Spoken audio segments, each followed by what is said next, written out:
समस्त शिष्यों का संग्रह करेंगे। स्त्रियां दोनों हाथों से सिर खुजलाती हुई गृहपति की आज्ञा का जानबूझकर उल्लंघन करेंगी। जब ब्राह्मण पाखंडी लोगों के साथ रहकर पाखंड पूर्वक बातें करने लगे, तब जानना चाहिए कि कलयुग खूब बढ़ गया है। ब्राह्मण इस प्रकार घोर कलयुग आने पर सदा पाप परायण रहने के कारण जिनका अंतःकरण शुद्ध नहीं हो सकेगा, उन लोगों की मुक्ति कैसे होगी।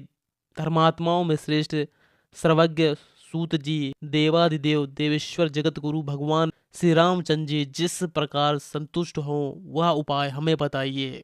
मुनि श्रेष्ठ सूत जी, इन सारी बातों पर आप पूर्ण रूप से प्रकाश डालिए। आपके वचनामृत का पान करने से किसको संतोष नहीं होगा। सूत जी कहते हैं, मुनिवर आप सब लोग सुनिए, आपको जो सुनना अभिष्ट है वह मैं बताता हूँ। महात्मा नारद जी ने संत कुमार को जिस रामायण नामक महाकाव्य का गान सुनाया था, वह समस्त पापों का नाश और दुष्ट ग्रहों की बाधा का निवारण करने वाला है। वह संपूर्ण वेदार्थियों की संपत्ति के अनुकूल है। उसमें समस्त दुस्सपनों का नाश हो जाता है। वह धन्यवाद योग्य तथा भोग और मोक्ष रूप फल प्रदान करने वाला है। उसमें भगवान श्री रामचंद्र जी की लीला कथा का वर्णन है।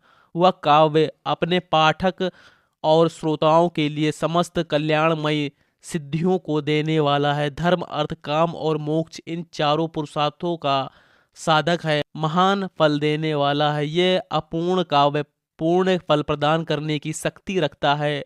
आप लोग एकाग्रचित होकर इसे श्रवण करें। महान पातकों अथवा संपूर्ण उपपातकों को युक्त मनुष्य भी उसी ऋषि प्रणीत दिव्य काव्य का स्मरण करने से शुद्धि अथवा सिद्धि प्राप्त कर लेता है। संपूर्ण जगत के हित साधने वाले लोग, हित साधन में लगे रहने वाले जो मनुष्य सदा रामायण के अनुसार बर्ताव करते हैं, वे ही संपूर्ण शास्त्रों के मर्म को समझने वाले होते हैं। विप्रवरो, रामायण धर्म अर्थ काम और मोक्ष साधक साधन तथा परम अमृत रूप है। अतः सदा भक्ति भाव से उसका श्रवण करना चाहिए। जिन मनुष्यों को पूर्व जन्म उपार्जित सारे पाप नष्ट हो जाते हैं, उसी की रामायण के प्रति अधिक प्रेम होता है। यह निश्चित बात है। जो पाप के बंधन में जकड़ा हुआ है, वह रामायण की कथा आरंभ होने पर उसकी अवहेलना करके दूसरी निम्न कोटि बातों में फंस जाता है। उन असतदाताओं को अपने बुद्धि के आसक्त